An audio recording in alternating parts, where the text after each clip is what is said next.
Welcome to the Going Ballistic podcast. I'm Ryan Cleckner, and you're listening to episode number 3. If you like what you hear, please subscribe and leave feedback on iTunes. Those will both help this podcast succeed, and they're going to help others find us too. You can follow me on Twitter and Facebook, both under Ryan Cleckner. Today, we're going to talk about first and second focal plane scopes. This episode is going to be in one of the lesson classroom formats, which means that we'll be exploring and we're going to be learning about a particular topic about shooting.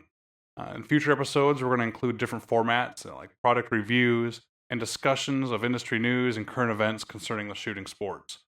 If this is your first time listening, thanks for tuning in. I really appreciate it. The Going Ballistic podcast is going to be produced at least every week, and notes about each show are going to be found at goingballisticpodcast.com/the show's number. So, for example, because this is show number 3, you'll find links and extra info about this episode at goingballisticpodcast.com/3, as in the number 3. If you're looking to learn more about long-range shooting, please check out my book, The Long Range Shooting Handbook. It's available on Amazon.com in paperback and Kindle forms. And as of today, it is now available on iTunes, so please go check it out. You guys have been incredibly supportive so far. The book's been out for 4.5, coming up on 5 months now, and we're just about to sell 4,000 copies. You guys have kept it in the bestseller list on Amazon every week it's been out. I just really appreciate the support. So do 2 military charities, the Sponte Foundation and the Special Operations Warrior Foundation. They get 25% of the proceeds of every book that I sell, and your generosity has really been amazing. It's been a great support to these charities, and we all appreciate it. All right, let's get to the show. Scope manufacturers are able to get more and more features packed into their scopes for the price. Now, part of this is just because long-range shooting is getting more and more popular, so there's a bigger demand, and therefore there's some more competition and more companies out there doing this. But it's also because of just the technological advances that any industry is going to have as time goes on. Now, the benefit to having all these features and all this competition and all this improvement, of course, is you get a better scope. You have more options for you to pick from. But the downside to this is, when you're a new shooter and you're trying to get into shooting, good luck figuring out which scope is going to be right for you. Matter of fact, you hear people debate all the time about which rifle and which caliber, and I swear those conversations can go on forever, at least if I'm having them. But scopes can be even more difficult. There's a certain mystery to a scope that people just don't understand. So, for example, if you love the 308 cartridge, I'm going to have a pretty hard time talking you out of it, and I'm not going to. It's a great place to start and even finish if you want. But you're going to have some sort of a draw to a certain cartridge, or if you like bolt-action rifles or hate bolt-action rifles, you're going to have your mind made up pretty much already. You can fine-tune the differences here and there. But for scopes, either you don't understand them, which is fine, because when you grew up with them, you either grew up with just the hunting scope that happened to be on the rifle, maybe you didn't grow up with the scope at all, or even if you think you understand them, there might just be some mysterious features to the scope that just don't make sense, and that's fine. So, if many of you out there don't understand these features, that's what we're here for. We're going to talk about them. See, the problem is, there's actually so many choices that I'm willing to bet that many of you don't even know what some of the options are even called, that there's even a category for these options. So, let's discuss one of those categories, and lately, I'd say the past year or so, I've had this question quite a bit. It's, which scope should I get? Which, first off, is a hard enough to answer question. But it's, which scope should I get? A first focal plane or a second focal plane? Well, again, many of you may not even know that there's such a difference in scopes. That's fine. First focal plane scopes are actually newer to the market. They've been around, but it's getting more and more popular. And most people think that since the first focal plane scope is the new cool thing and it's more expensive, that it must be better, but honestly, it's not always. Matter of fact, and sometimes it could be a detriment. Let's talk about that. Well, these 2 focal planes in the scopes refer to actually where the reticle is in the scope's body. Without getting too much into the scope parts, we need to discuss a little bit though, so we can at least picture what we're talking about. So try and imagine, if you will, a scope sitting on a rifle in front of you. The lens that is away from you and is facing the target, that's called the objective lens. The lens that's near you, near your eye, is called the ocular lens. The objective lens is the far end. The ocular lens is the close end. Now, the lenses usually get a little bit bigger than the scope body, not always. The objective lenses can be bigger in diameter to let in more light. Some people call it gathering light. But a bigger objective lens allows the image to appear brighter. It makes a big difference on hunting scopes and low light conditions. And the ocular lens is just big enough for you to be able to see through for the field of view and to be able to focus and have a magnification ring. But the middle of the scope body, they were typically down around an inch in diameter for hunting scopes, and it used to be 30 millimeters in diameter, a little bit bigger for tactical scopes, and now the scope bodies can get much, much bigger, which not only allow for, of course, more light to go through, but it allows for bigger adjustments. You can have more robust gears and mechanisms, but you can also have a bigger adjustment range because the body allows for more room in there. Now, this causes all sorts of problems for people like me that have a set of scope rings in a couple different drawers in my workshop that don't work anymore when they're 30 millimeter scope rings, and that used to be the standard, and you're getting a 34 or 36 millimeter scope body, but I digress. Your scope body's in the middle, and you're typically going to have at least 2 turrets, most likely 3 or adjustment knobs, if you will, around the middle of the scope. Your top adjustment knob, or your top turret, is your elevation adjustment. That's the knob you're going to turn to move the reticle up or down, which then makes you move your rifle up or down to compensate for the drop of a bullet for targets at different distances. That's your elevation adjustment. Now, sometimes those are called BDCs, or bullet drop compensators. It's not really a different knob, it's just how the knob is marked, which makes it a BDC versus a normal elevation knob. You see, a bullet drop compensator typically has distance marks for a certain cartridge. So, for example, that BDC could be marked for the M118LR, standard military sniper round, in 308 or 7.62 NATO, same thing, or close enough. And on that adjustment, you can have a 1 and a 2, and a little bit further out you have a 3, a little bit further out you have a 4, all the way around this turret. And what that's corresponding to is 1, 2, 3, and 400 meters or yards, depending on how the turret is marked, that you can just take and turn quickly to the 4 and engage a target at 400 yards when the scope is zeroed, and you'll be close enough. Now, you're not going to be dead on, because every scope adjusts differently.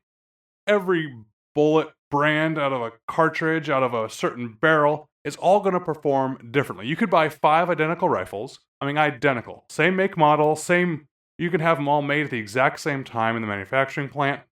We can buy 5 identical scopes, and we can get as identical of ammo as physically possible, and they're going to shoot differently. If we zeroed all the rifles and turned all their BDCs, let's say, to 600 yards, you will probably not have those bullets all impacting the same spot. That's okay. That doesn't mean one rifle's more accurate than the other, which it might be, but that's not what's happening. What's happening is that BDC was just a guess of where you should be in the ballpark with that cartridge. So on one of the scopes in one of my rifles in the military, on the M24, we had a Leupold M3 Alpha. It was a fixed 10 power scope, and the elevation turret only had a BDC on it. It didn't have adjustment numbers, let alone even marks for the minutes of angle for adjustment. Instead, to shoot at a 500-yard target, you turned to the 5 and shot. Now, I just told you the 5 isn't going to be dead on for every rifle, so we had to remember our data, or our dope, as we'll talk about later, as maybe 5 plus 2 more minutes, or 2 more clicks to hit for my rifle, when somebody else might shoot 5 minus 1 click. So the elevation turret's the turret on the top, and it can be in minutes of angle or mils, and it's not about what it's marked in, it's what about actually how it adjusts inside. We'll get to minutes of angle and mils later. That deserves its own podcast. Just for now, know they're angular adjustments that we can use to adjust the bullet impact with our scopes. Now, on the right side of the scope is usually the windage turret. It's just like the elevation turret, but it's on the side. And instead of adjusting up and down, it adjusts left and right. You don't typically have predetermined numbers on a windage turret like a BDC, but you have hash marks that are either in increments of minute of angle or increments of mils that you can adjust for your windage. On the left side of scopes, you often will have, especially higher end tactical style scopes, you'll have a target focus or adjustable parallax. It's really the same thing. I'll try not to get into it too much now. I'll save the topic for later. But you can actually adjust the target's focus, which can remove the negative effects of parallax. Now, some scopes have an adjustable target focus, but instead of the knob being on the left side of the body, it's actually the entire objective housing. The entire body that holds an objective lens will spin or rotate to make that adjustment. Now, those are called adjustable objective scopes. Do not mistake adjustable objective for adjustable parallax. I've heard people say this. I even think I've seen it in the videos before where people talk about an adjustable objective scope as being the same thing as an adjustable parallax scope. It's not the case. Okay, if you have a scope that can adjust to remove the parallax, which also is essentially a target focus knob, again, we'll get into it later, that is a feature of that scope. Now, how that scope adjusts can either be with a side focus knob or it can be with an adjustable objective. So remember, an adjustable objective is just one of the two types of scopes for which you can adjust the parallax. So, recovering all the parts of the scope here, let's move back closer to our eye from those turrets, and you're typically going to have a magnification ring. Sometimes the ring is a separate ring that adjusts the magnification of the scope up and down. Of course, this assumes that you even have an adjustable magnification scope. But for this topic, let's make it adjustable magnification, because this is where the first and second focal plane actually matter. And then behind that adjustable objective ring, or I guess closer to your eye, you have the ocular housing, which often has some way to adjust the scope to your eye, to actually get the focus of the scope from your eye to the reticle just right. Now, some scopes, like Night Force, for example, the entire ocular housing is what is turned to change the magnification. So scopes are a little bit different here and there, but you get the gist. Now, inside of that scope, with the adjustable magnification, you actually have a moving piece. You have parts in the scope that are sliding forward and back, that are moving these lenses closer and further away, that are going to make the target image appear bigger or smaller. That's how it works. If the reticle is in front of those moving parts, I'm overstating this a little bit, so bear with me. But if the reticle is placed, the image of the reticle is in front of that in the scope, so closer to the objective lens, that is called a front focal plane scope, because of the focal planes that happen inside of a scope. We'll discuss this more when we talk about parallax in the future. If the reticle is up in that first focal plane, well, that's how it gets its name. It's a first focal plane scope. A second focal plane scope actually exists behind or closer to you than those moving parts, so between those moving parts and the reticle for your eye. That's a second focal plane scope. So now let's talk about what the difference really is. Why does it matter where the reticle is in the scope? Well, when you adjust the magnification and the target image gets bigger and smaller to your eye, on a second focal plane scope, we're going to start there, even though it's the second, it really is the first in as far as what was available in scopes first, and that is the standard in scopes for a very long time. It wasn't until recently that these first focal plane scopes started coming onto the market. So in a second focal plane scope, when you adjust the target image bigger or smaller, try and imagine what it looked like through your hunting rifle scope when you were younger, or an older scope. What happens to the reticle's image as the target image gets bigger and smaller? It stays the same. The reticle image typically stayed the exact same size, and the target image was able to grow or shrink behind that reticle.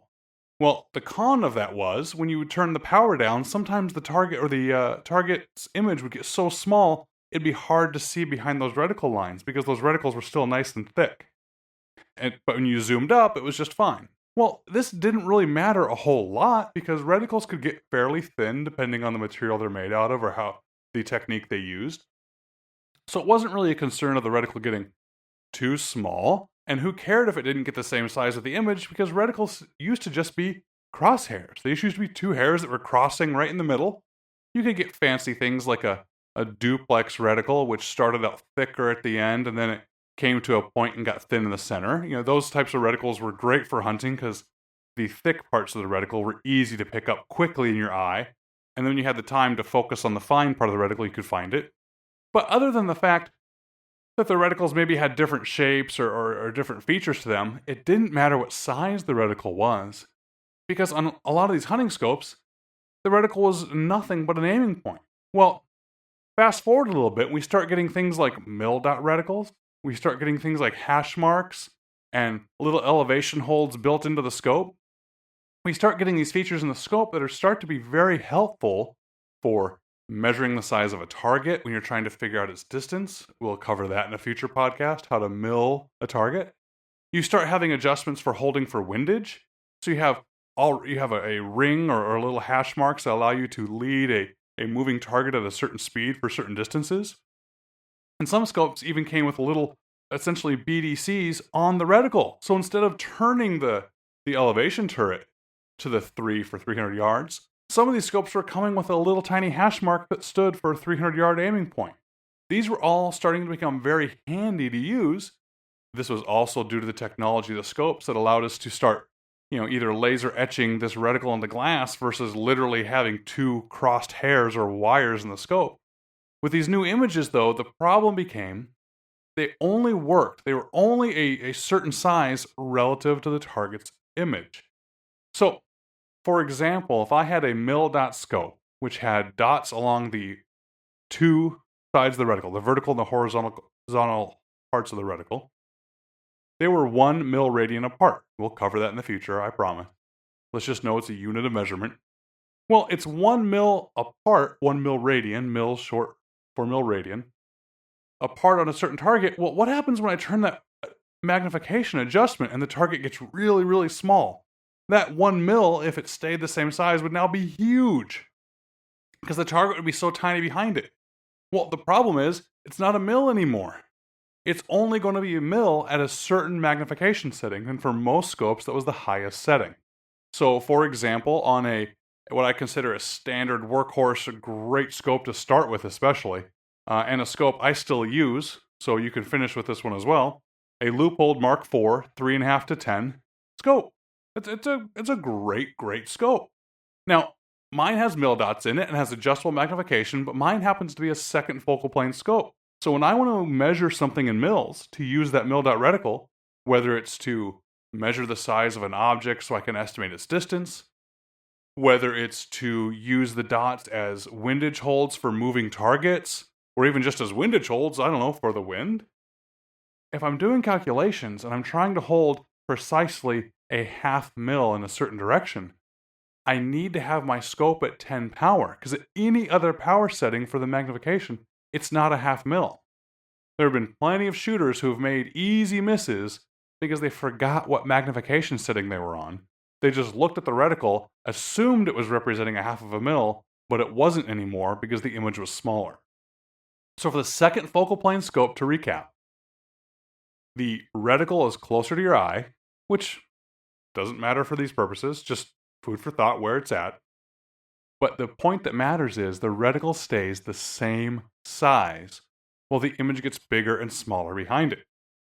Most scopes, the reticle, the adjustments on that reticle, the subtensions is what they're called, are only accurate at the highest power for the scope. Now, it's not always true. Some scopes have a setting where the power is accurate, but it'll tell you in the manual, it'll often have a dot or a mark on the scope that tells you what power setting it needs to be at. But as a general rule, it needs to be at the highest magnification setting.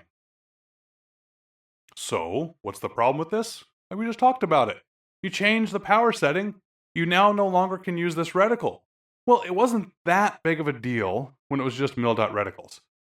But as we started getting more and more advanced reticles, we started getting the Horus-style reticles. We started getting these things that look like, the Christmas tree of diagrams down below the center of the crosshairs, which would have not only elevation holds at every certain amount, but then you had the windage holds off those elevation holds, and more marks, and more spots, and more quick hold features. All these great features started making people better, faster shooters. Now, not more accurate, but allowed them to engage targets quicker. It allows them to shoot at moving targets easier because they have all these reference points to aim off of. Well, as the reticle started to become a tool for the scope, instead of just an aiming point, we had to have a way that the measurement still mattered at lower magnification. Now, if you've read my book, you know I'm not exactly the biggest fan of magnification. I think I say it 5 to 10 times that magnification is not necessarily your friend. I try to beat that point home, and I do that all the time to students because people mistake high magnification for something being better. That, oh, of course he can hit the target. Look how powerful that scope is. Oh, that's a 25 power scope. Of course he can shoot really accurately with it. No, that's not true. Try shooting with your rifle sometime and turn the magnification down and see how much better you shoot. Especially if you're shooting groups at just like 100 yards. If you're shooting groups and you just can't quite get the group where you want it to be and you have this nice big high magnification scope, try something for me. Turn it down. Turn it down a third of the way of its magnification, maybe half of its way. Heck, turn it all the way down. As long as you can see where the target is, you don't have to see the dead center of it, but as long as you can see where the target is in the paper, even if it's just a blurry dot out there, you will likely, especially when you're learning, have a better group when you turn the magnification down. The reason for that is, when you aim through a scope, you focus on the reticle. Just like when you're shooting a handgun, you focus on the front sight. It's the exact same principle. In order to be accurate, you cannot be staring at the target. You must be staring at the crisp, clear reticle in your scope. Well, high magnification scopes, especially modern scopes that have amazing glass and amazing technology, these bright, big, beautiful pictures, they make pretty targets. And the problem with pretty targets is you want to stare at them. And if you're staring at the pretty target, guess what you're not staring at? The reticle. What you're supposed to be looking at. So this high magnification scope that was supposed to be so amazing to let you see every little detail and find the exact center of that dot you're looking at the 100-yard target. What it did instead is it made the target so big and so pretty that you're staring at that dot to find the dead center for so long that you didn't even notice the reticle starts to drift one way or another. You lose focus on what you're supposed to be looking at, which is the reticle. So turn the scope down. You know what else it does?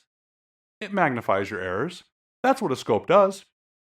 A magnification setting on a scope, it magnifies your errors. It lets you know when you started moving to the right, so you can bring it back to the center. It lets you know when you're being shaky, you're not holding it still. But the problem is, it's easy to overcorrect.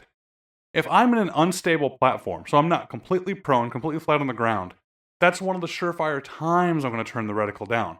If I'm shooting while I'm standing, if I'm leaning on something, get that power of that reticle down and get a hit. It's going to happen so much easier and faster with lower power because you're not going to be shaking all over the place. You're going to be able to find the target easier. I mean, when you're out hunting, if you're walking around with your rifle on full power, you're wrong. When you're walking around, that rifle should be on low power. When I used to teach sniper students, I used to stand out in front of the line before we went to go down to check our targets, and I could look, and I'd visually see everyone's magnification setting. And whoever didn't have it on low power would get yelled at. You have to get in the habit of walking on low power. Why? Because a target that needs to be shot quickly maybe is one that surprises you or is very close to you. And if it's close to you, if it surprises you, if you need to do it quickly, you need to pick up the rifle and be able to find the target. Well, good luck finding a target on high magnification, especially when it's close, especially when it's moving, and especially when you're surprised. On lower magnification, though, it's actually quite easy. Now, if the target is far enough away that a higher magnification setting makes sense, well, hopefully by then you have enough time to reach up and turn the magnification up. But as a default, you should walk around with a low power. So it's easier to find a target, it doesn't shake as much, it keeps you focusing on the reticle. For all these purposes, shooting at low power is great. Well, now you should see a problem. I'm telling you should shoot at lower power whenever possible. But then I'm also telling you that in order to use a second focal plane scope, you have to be at full power for the reticle to work. Well, that's kind of the problem. So a first focal plane scope, when the reticle is moved inside the scope in relation to the moving parts, the reticle and the target image grow and shrink at the exact same rate. So a first focal plane scope, the reticle gets bigger and smaller with the target image. Well, the beauty in that is, it's 1 mil really equals 1 mil on the target at low power and high power. So as I zoom in and zoom out, that reticle doesn't stay the same. It appears to be almost on the target itself. It's actually kind of a neat effect when you've never seen it before. So the benefit is obvious. I can be on low power and I can still be using a wind hold that lines up with the actual adjustments. I can still be using my reticle to shoot a moving target. I can still be shooting and not have to worry about what power my scope is on to do the math. Because you can do the math. If you have a second focal plane scope, you can figure out what the math is when you're at half power, what the mil dots on the reticle actually equal now in the target's image. But to do that, you have to stop and you have to do math instead of shoot. You have to stop and think and remember what magnification setting you're on, which, by the way, if you're somewhere in the middle, you're going to have to get off the gun and get around to the side of the scope and hope you can see what numbers the scope setting is turned on. It's a pain. With a first focal plane scope, who cares what adjustment setting you're on? If the image looks nice, if it's big enough for you to shoot, if you like the power setting that it's at, it doesn't matter what the power setting is because your reticle is going to work. Now, so let's talk about the downsides, because there are downsides. I do not believe that a first focal plane scope is necessary or even suitable, especially for newer shooters. Let's talk about that. The first focal plane scope, when you turn down the magnification, we know it gets smaller. Well, it doesn't just get smaller vertically and horizontally, the adjustments to the side. The line itself, the actual reticle line is getting smaller too. Sometimes it can get so fine or so thin that it becomes very difficult to see. I mean, really difficult to see. And if it's big enough to see at the low power, well, then when you turn it up to high power, sometimes it's too thick and it covers too much of the target. Well, okay, let's be clear. It's not covering any more of the target, remember, because the size is relative. It stays the same. But it gets so thick that you lose the advantage of being at high power. You get to this high power because you want to see the exact dead center of that little tiny dot. And when the reticle appears to be so much bigger now, because it's big with the dot, you still can't see exactly if it's in the middle or not. So that can be a problem. Another problem with the first focal plane scope is it's expensive. They cost a lot of money. Let's go back to that example, the Leupold Mark IV, 3.5 to 10. You can pick one of those up with the M3 dials, which means it adjusts in one click of the turret is 1 minute of angle of adjustment. You can pick that up for like $1,500 retail. That's what one of those scopes cost. Now, if you get the exact same scope, but in the first focal plane variation, that's all they've changed, is they've made that same scope with the same features in first focal plane, it's $2,000. From $1,500 to $2,000 just to have the reticle grow and shrink with the target. So why is it more expensive? Well, one is it's not as popular, so the manufacturing lines and settings aren't set up for it because it doesn't happen as much, but that's not the only reason. The other reason is it's harder to make. So with the way the parts move inside the scope, when you have it on the first focal plane scope, if you don't have a higher tolerance, if you don't have better quality processes in making the scope, you're going to run into some accuracy issues. So they have to make it a higher end, a higher quality scope. They have to make a $2,000 scope in the first focal plane to compete with the $1,500 scope in the second focal plane. Because if there's any slop or any play in those parts at all, your reticle and target image are not going to stay on the same no matter where they move, and that's going to be horrible. So it's actually, if I can say it without going too far, it's an inferior way to make the scope. It takes so much more money and it takes so much more time and care to make it that way just to have the reticle get bigger and smaller. So that's not a reason to avoid it. I mean, for some people, because it's more expensive is why they want it. But when a new shooter asks me whether they should get one, I almost always recommend a second focal plane scope. Here's why. Most shooters that are starting out are only going to use their mil dots for holdovers and for maybe range estimating, for using it to measure sizes of the target. They're not going to be using it on moving targets. And even if they are, they're not going to be doing insane distances.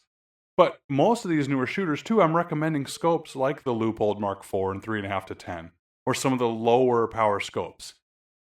As you guys should know, I love the Vortex Razor line of scopes. In my opinion, I don't think you can get a better scope. But I'm not necessarily recommending those to beginners. Those retail at like $3,600 or $3,800. So if you're going to be getting a entry level but still great quality scope, I want you to save your money. Not because I want you to have more in your bank account. No, I really do. I want you to spend it. I want you to get better at shooting, though. And you're not going to get better at shooting by buying a first focal plane scope. What you're going to get better at shooting is shooting, taking training, practicing. That extra $500 that you would have spent on the first focal plane scope, I'd rather you save the $500, get the second focal plane scope, and spend that $500 on training, spend that $500 in ammunition, because on that 3.5 to 10 power scope, for example, you're probably going to be at 10 power almost all the time. If you're shooting at distance, you're going to be on 10 power. Matter of fact, if I'm trying to measure a target size because I want to do some range estimation, I'm almost always going to be at high power. The reason is it's very difficult to measure a target size in a scope. If you've ever tried it, you know what I mean. It's hard to keep the scope still. It's hard to see exactly where each edge of the object is that you're measuring. It's hard to see exactly where it is in the reticle. So you want it at high magnification. Well, if you're going to have your scope on high power anyway, you're not even going to know if it's a first or second focal plane because both are going to look the same at high power. And when you're shooting at your targets and you're going to be at 10 power for the vast majority of the time, well, then it just simply doesn't matter to have a first focal plane scope. And eventually you might want to upgrade later. Well, you can upgrade then when it really is going to make a difference for you. Or you're going to have a problem finding the reticle on low power. Well, that second focal plane, that giant thick reticle, is nice and easy to see. So, I'm not against first focal plane scopes. I have some. I think they're handy. But they're not for everybody. And just because it's the new thing, just because it sounds cool, and just because it's more expensive does not mean it's better. So this is one of the classic examples of the new thing. People assume it must be better. How many years ago has it been now? I have no idea. 5 years ago now, History Channel asked me to come out and be the sniper expert on Top Shot. It was season 2. I got a call to come out there and do it. My first response, believe it or not, was, no thanks. I'm okay. I'm not interested. And they called back again, and I said, oh, what the heck? Why not have the experience? Why not have the story? So I flew out to California. I was living in Connecticut at the time.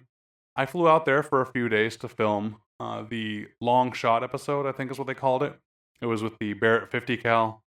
Well, they had me come out, and they had me start to teach the students, or the contestants, I shouldn't call them students, on the show.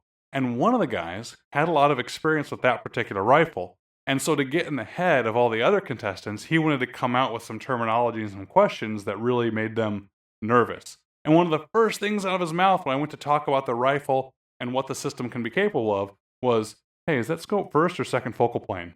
I laughed. I answered him. And the reason I laughed is, of all the things we need to worry about right now, that's the lowest on the list because it doesn't matter what focal plane it is. You're going to shoot the rifle regardless. And we were talking about some of the bigger features. So after he asked that question, and he asked a couple more that were the same type of question. They were very geeky gun questions showing off that he knew what even to ask, when all the other contestants went, oh my God, there's such thing as a focal plane, and this one is either going to be first or second? Is there such thing as a third focal plane? What don't I know? Well, laughing about it, I went to him a few minutes later, and I said, why in the world did you ask me that? Like, did I pass? Because I thought he was trying to vet me. I thought he was trying to feel me out like, oh, Mr. Sniper Expert here. Well, no, he admitted. He laughed. He says, oh, no. I wasn't trying to feel you out. I was just trying to scare them. Well, it worked. He was just trying to show them he knew what he was talking about. But I bring up that point because you guys all fall prey to the same thing. You're in the gun shop. You're out at the range, and people are talking about stuff.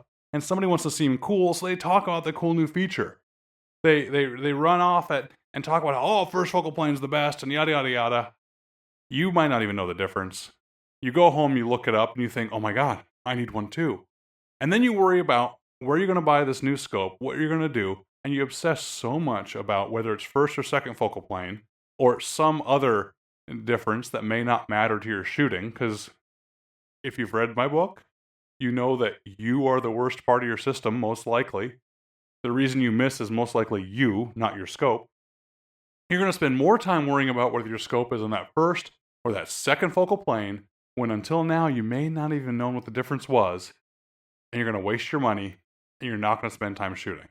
So, I hope you guys understand the difference now. I hope you see there's pros and cons to each, and I hope you understand why I can never answer that question for people, because it started with, what kind of scope should I get? Right there, I don't know. I will help you. I'll help you figure that out. But when people ask me what kind of scope should they get, or what kind of gun should I get, that's the best one. Hey, you're into guns. I want to get into shooting too. What kind of gun should I get? Well, I've said this a few times before. I don't know. It's like asking what kind of car you should get. If you're going to be a contractor and haul lumber, a Prius probably isn't for you. But if you want gas mileage and you want to drive around in a hip car, did I just say hip? I think I did. You want to drive around in a hip car, then the old beat up pickup truck isn't going to work for you either. So, what kind of car should you get? Well, it depends. Let's talk about the pros and cons of each one. The pickup truck can haul lumber, the Prius can get good gas mileage, and depending on which feature is important to you, you can make the decision. So, the second and the first focal plane is that there's a pro and a con to both. Cost is one of the big differences. And you can decide after you hear the pros and cons which one you should get. So, what scope should you get? I have no idea. Let me tell you about the scopes I like. Let me tell you about the features that matter to me. Here's some of the pros and cons, and at least maybe you can go out and make the decision for yourself. Whatever you do, be safe, have fun at the range, and get really good at what you have, and fight the temptation to upgrade before it's necessary.